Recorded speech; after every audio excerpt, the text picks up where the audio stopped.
अब जैसे कि मैंने आपको बताया था कि 3 तरह की एंथैल्पी हमने देखी, रिएक्शन की एंथैल्पी, उसके बाद हमने देखा फॉर्मेशन की एंथैल्पी, और उसके बाद देखा मैंने कंबशन की एंथैल्पी। हमेशा तीनों एंथैल्पीज़ की डेफिनेशन याद रखो, ठीक है, याद आएगा।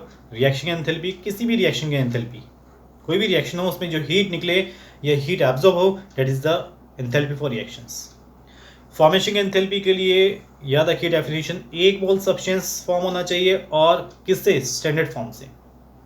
हालांकि अगर 2 मोल फॉर्म हो रहा है तो आप जो रिएक्शन एंथैल्पी उसमें आप 2 का डिवाइड भी कर सकते हो, ठीक है।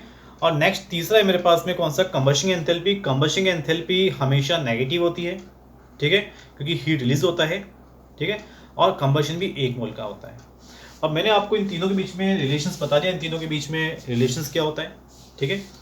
अब यहाँ पे हम बात करें इसमें, ये देखिए, चलिए मैं एक एग्जांपल और बता देता हूँ आप लोगों को, ठीक है, रिलेशंस आपस में बताने के लिए इनका, ठीक है। फॉर एग्जांपल मुझे दिया गया यहाँ पे CO प्लस O2 से बनता है CO2, ठीक है, यहाँ हाफ लगा दूं। देखिए बैलेंस है पूरा, कार्बन 1 है, कार्बन 1 है, ऑक्सीजन 2 हो गए, ऑक्सीजन 2 हो गए, ठीक है। ये गैस में है, ये गैस में, और ये गैस में है। एक बार वापस से आप इन तीनों के बीच में रिलेशंस देख लीजिए।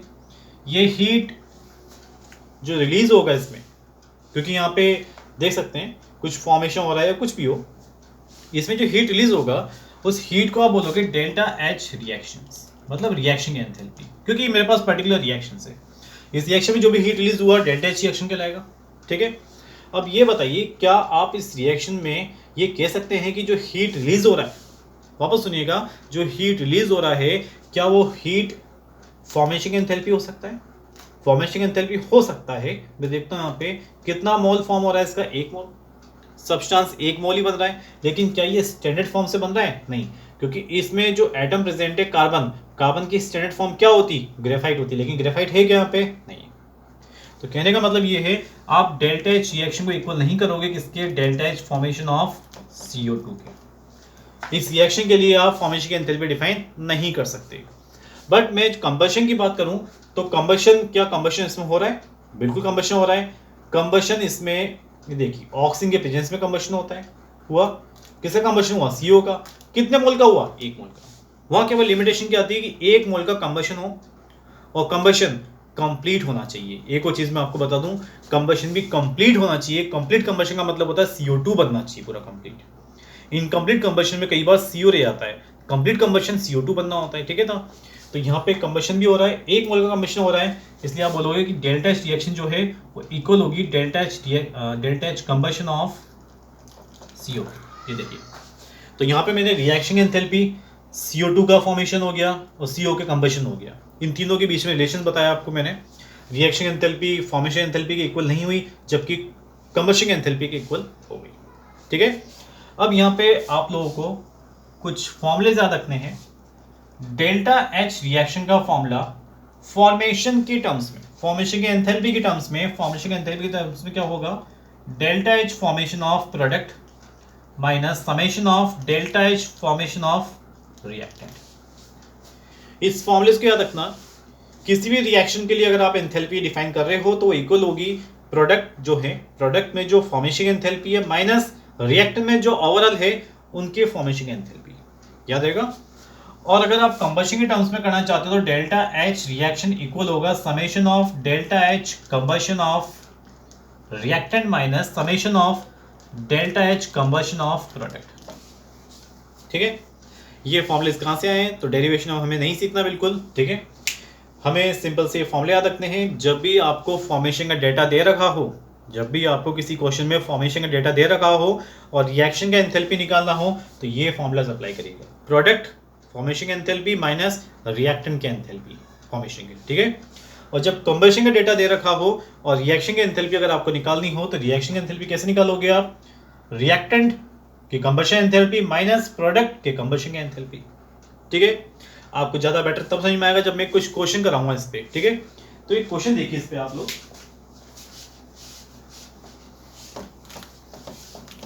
ये देखिए एक क्वेश्चन बताता हूं मैं इस पे आपको। फॉर एग्जांपल मेरे पास क्वेश्चन था, जस्ट मिनट बता रहे हैं क्वेश्चन आपको। हाँ ये देखिए, enthalpy for combustion of carbon and carbon monoxide are minus 393.5 and minus 283 kilojoule mole inverse. Okay, आपको निकालना है यहाँ पे enthalpy for formation of carbon monoxide. ठीक है, कार्बन मोनोऑक्साइड पर मोल। ये क्वेश्चन है मेरे पास में, आपको एंथैल्पी दे रखा है कंबशन का कार्बन के लिए और कार्बन मोनोऑक्साइड के लिए। आपसे पूछा गया CO का फॉर्मेशन का एंथैल्पी क्या होगा।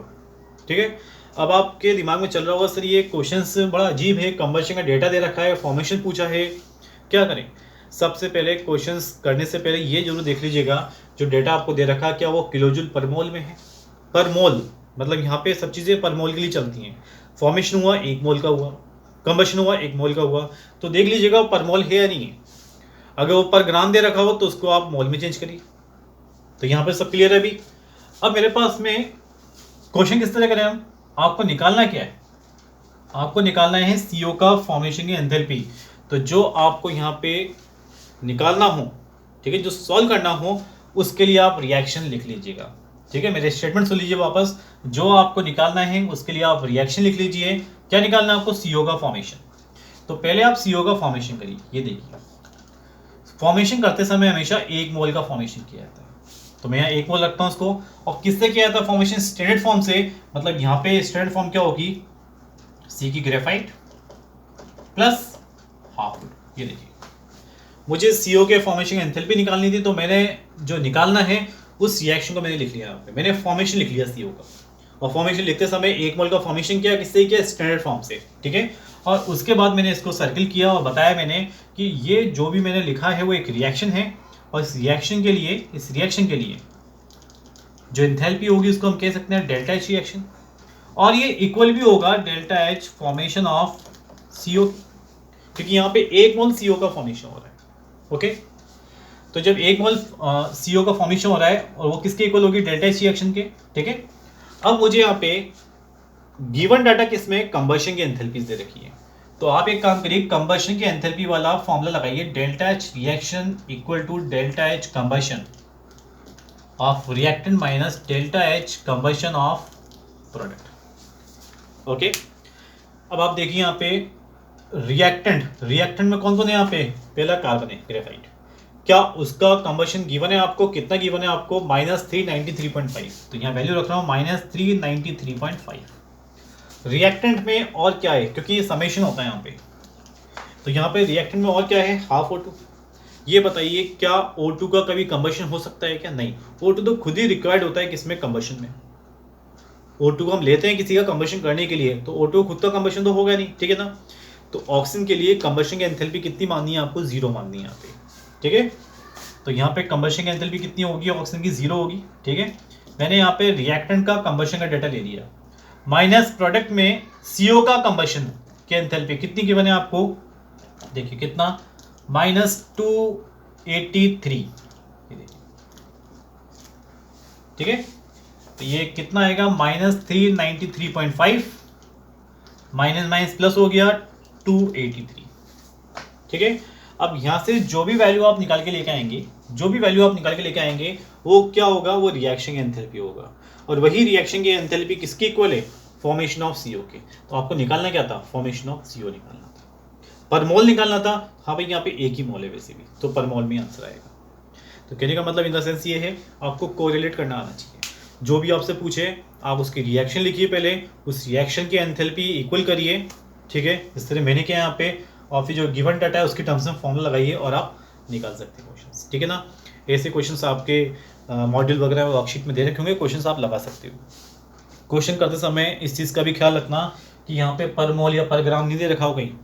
ठीक है ना, कई बार यहाँ पर ग्राम दे देता है, उसको मोल में चेंज करना फिर आप, तो थोड़ा बहुत आपको ध्यान रखना पड़ेगा। यहाँ पे ये मेरे पास में delta H reaction combustion enthalpy और फॉर्मेशन एंथैल्पी क्लोजली। ठीक है, अब थोड़ा आगे चलते हैं इसमें, हम देखिए आगे।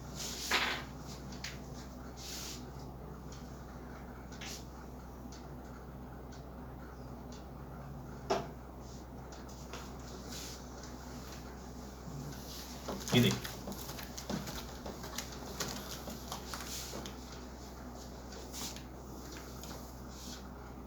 अब मेरे पास में फोर्थ नंबर की जो एंथैल्पी आ रही है, डेल्टा एच हाइड्रेशन, मतलब एंथैल्पी फॉर हाइड्रेशन। इसका डेफिनेशन ध्यान सुनिएगा, व्हेन 1 mole substance, ठीक है, combined with definite mole of water, when 1 mole substance combined with definite mole of water, ठीक है, heat release known as delta H hydration. ठीक है, इस डेफिनेशन को याद रखिएगा, मैं अभी 4-5 डेफिनेशन एक साथ लिखवाऊंगा आपको, उसके बाद उन पे क्वेश्चंस कराऊंगा। तो फिलहाल इसकी डेफिनेशन याद रखिए, जब 1 मोल सब्सटेंस को कंबाइन करूंगा मैं डेफिनेट मोल ऑफ वाटर के साथ में, ठीक है, तो जो हीट रिलीज होगा उसको बोलोगे आप डेल्टा एच हाइड्रेशन। इसका एक और डेफिनेशन दिया गया था, 1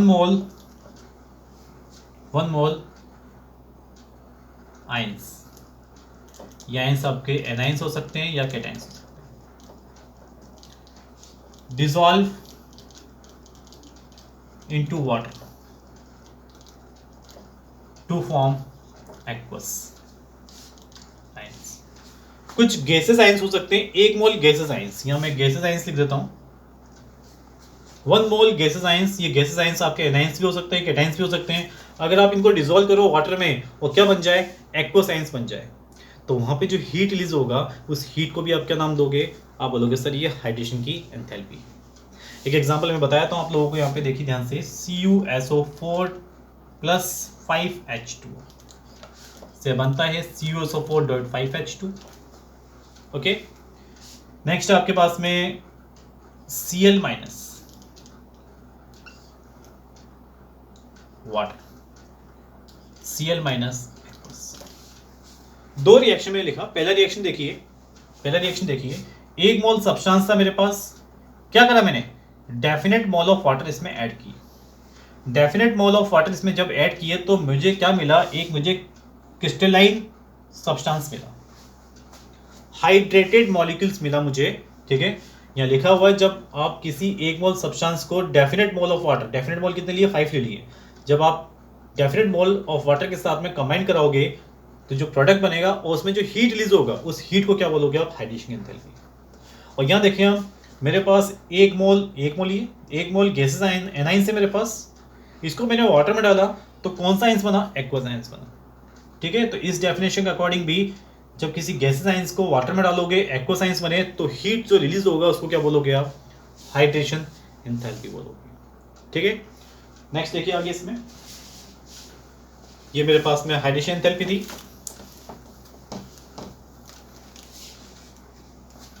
इसके बाद आती है delta H lattice enthalpy, standard 5 number. Delta H lattice क्या होता है, डेल्टा एच लैटिस का मतलब होता है when 1 mole of solid crystal, ठीक है, डिकम्पोज और convert into gaseous phase, heat absorb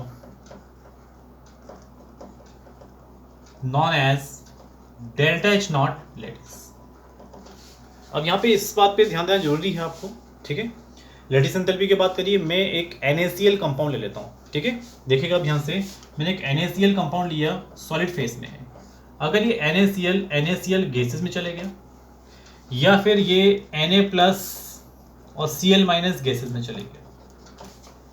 ठीक है, कहने का मतलब आपने एक 1 मोल सॉलिड क्रिस्टल लिया, ये सॉलिड क्रिस्टल लिए, इसको आप डिकम्पोज करो या कन्वर्ट करो किसके अंदर, गैसेस आइंस के अंदर, गैसेस फेज के अंदर। ठीक है ना, जब डिकम्पोज करोगे या गैसेस फेज के अंदर करोगे तो यहाँ पे क्या हो रहा है, डिकम्पोजिशन हो रहा है, तो हीट का क्या होगा, एब्जॉर्प्शन होगा, और जो हीट एब्जॉर्ब होगा वो क्या कहलाएगी आपके पास, डेल्टा एच लेटिस।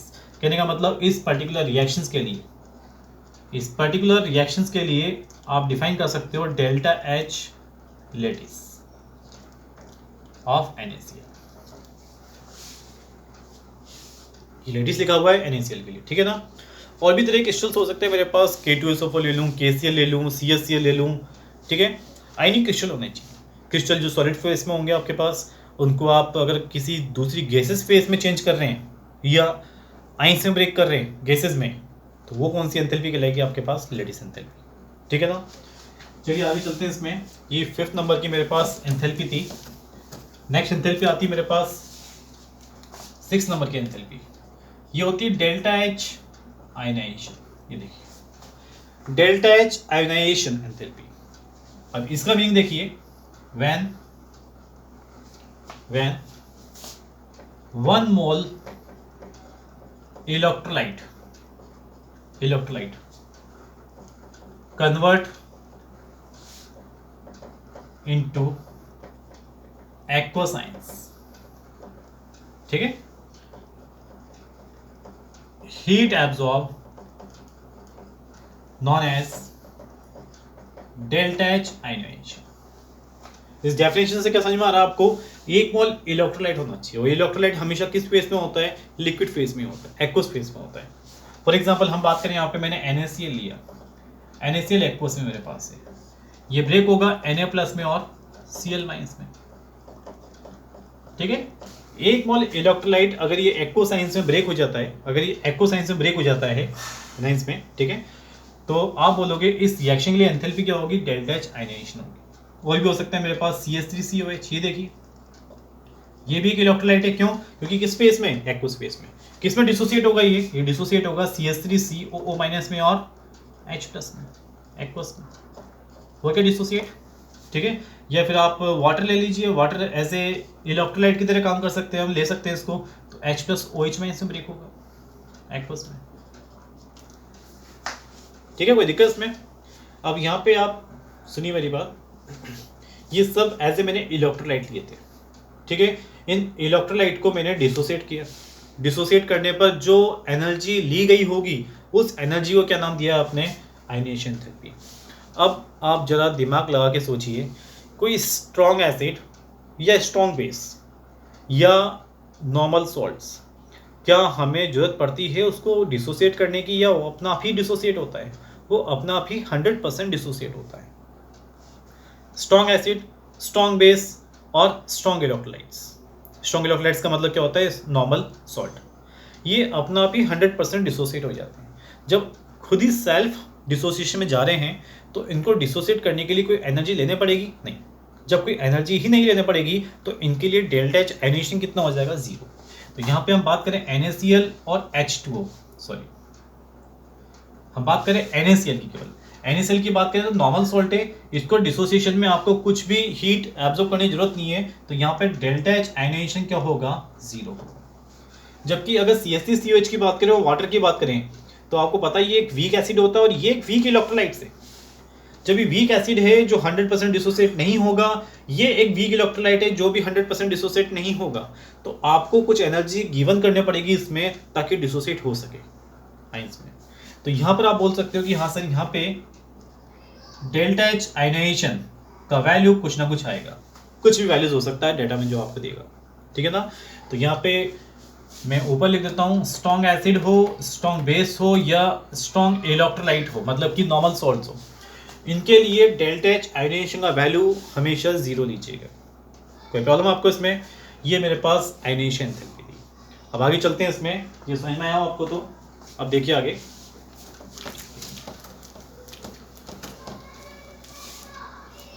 नेक्स्ट मेरे पास में यहाँ पे delta H solution. Delta H solution solution enthalpy, ठीक है। यहां पे हम बोलते हैं heat release when 1 mole substance convert into aqueous phase, convert into aqueous phase. 1 mole substance मतलब 1 मोल सब्सटेंस मेरा होना चाहिए, ये कंपाउंड होना चाहिए, तो सॉलिड में हो सकता है या गैस में भी हो सकता है, ठीक है। कहने का मतलब क्या है, अगर मैं यहाँ पे लिक्विड में लूंगा तो फिर वो इलेक्ट्रोलाइट्स बन जाएगा आपके पास। अब यहाँ एग्जांपल देखिए, मैंने यहाँ पे K2SO4 लिया, सॉलिड में है। अगर ये ब्रेक होता है 2K प्लस और SO4 2 में एक्वस में, तो यहाँ आप देखिए 1 मोल सब्सटेंस था मेरे पास, किसमें कन्वर्ट हुआ, एक्वस में। जब ये एक्वस में कन्वर्ट हो गया, एक्वस साइंस में कन्वर्ट हो गया, तो यहाँ पे एंथैल्पी कौन सी कहलाएगी, सॉल्यूशन एंथैल्पी। तो आप कह सकते हैं यहाँ पे, यहाँ डेल्टा एच रिएक्शन इक्वल होगा डेल्टा एच सॉल्यूशन ऑफ किसके, K2SO4, ठीक है। लेकिन अगर मान लीजिए मैं यहाँ पे इसी की जगह अगर मैं K2SO4 सॉलिड 2K प्लस और SO4 2 माइनस गैसेस साइंस में, अगर इनको मैं गैसेस साइंस में लेके जाता तो बताइए ये कौन सी एंथैल्पी होती, ये सॉल्यूशन एंथैल्पी नहीं होती, क्योंकि यहाँ पे 1 मोल सब्सटेंस जो सॉलिड में है आपके पास, उसको आप एक्वस में नहीं लेके गए, आप किस में लेके गए, गैसेस में। तो ये एंथैल्पी जाती है आपके पास कौन सी, आयोनाइजेशन एंथैल्पी, सॉरी आयोनाइजेशन नहीं, लैटिस एंथैल्पी, ठीक है। कौन सी कहलाती है, लैटिस एंथैल्पी, क्योंकि लैटिस एंथैल्पी में देखा था आपने 1 मोल सब्सटेंस को किस में कन्वर्ट करना, गैसेस फेज में कन्वर्ट करना, ठीक है। तो यहाँ पे आप बोल सकते हो ये जो मेरे पास रिएक्शन है, इस रिएक्शन की एंथैल्पी कहलाएगी आपके पास delta H lattice enthalpy. Lattice enthalpy किसकी, आपके K2SO4 की, ठीक है। तो मैंने अभी आपको यहाँ पे बैक टू बैक 4 एंथैल्पी बताई। एक थी मेरे पास हाइड्रेशन, एक था मेरे पास में हाइड्रेशन के बाद में कौन सा, लैटिस एंथैल्पी, आयोनाइजेशन था, उसके बाद सॉल्यूशन एंथैल्पी आई, ठीक है। जस्ट मैं आप लोगों से एक क्वेश्चन पूछना चाहता हूँ इसमें, देखिए मान लीजिए मैंने यहाँ पे NaCl लिया, NaCl सॉलिड में, NaCl सॉलिड में है और ये ब्रेक हुआ Na प्लस और Cl माइनस में, किस में गया, एक्वस में गया। क्या आप मुझे बता सकते हैं 1 मोल सब्सटेंस सॉलिड में या गैस में, कुछ में हो सकता है, ये किस में है, फिलहाल ये सॉलिड में है, 1 मोल सब्सटेंस कन्वर्ट हो गया एक्वस साइंस में, तो कौन सी एंथैल्पी, आप बोलोगे सर ये सॉल्यूशन एंथैल्पी मेरे पास, NaCl की। याद आ रहा आपको, 1 मोल सब्सटेंस को एक्वस साइंस में भेज देना, ठीक है, सॉल्यूशन एंथैल्पी। और यहीं अगर मैं NaCl को सबसे पहले ब्रेक करूं Na प्लस में और Cl माइनस में, किसमें, गैसेस में, तो ये बताइए ये कौन सी एंथैल्पी होगी आपके पास, सॉलिड एज ए सब्सटेंस 1 मोल, इसको कन्वर्ट किसमें किया, गैसेस फेज में, तो यहां कौन सी एंथैल्पी होगी, ये होगी डेल्टा एच लैटिस, किसके लिए, NaCl के लिए, ठीक है। कोई प्रॉब्लम इसमें, ये NaCl की लैटिस एंथैल्पी होगी। और अगर मान लीजिए मैं इस Na प्लस को कन्वर्ट करता हूँ एक्वस में और Cl माइनस को कन्वर्ट करता हूँ एक्वस में, तो ये बताइए गैसेस आयंस को एक्वस में कन्वर्ट करना, गैसेस आयंस को कह रहा हूँ मैं, आयंस को, सब्सटेंस को नहीं, आयंस को किस में कन्वर्ट करना, एक्वस में, ठीक है। ये कब कन्वर्ट होते हैं, जब वाटर में डिसॉल्व करते हो, तो ये कौन सी एंथैल्पी होगी, ये होगी हाइड्रेशन। तो डेल्टा एच हाइड्रेशन किसका, Na प्लस का, और डेल्टा एच हाइड्रेशन किसका, Cl माइनस का।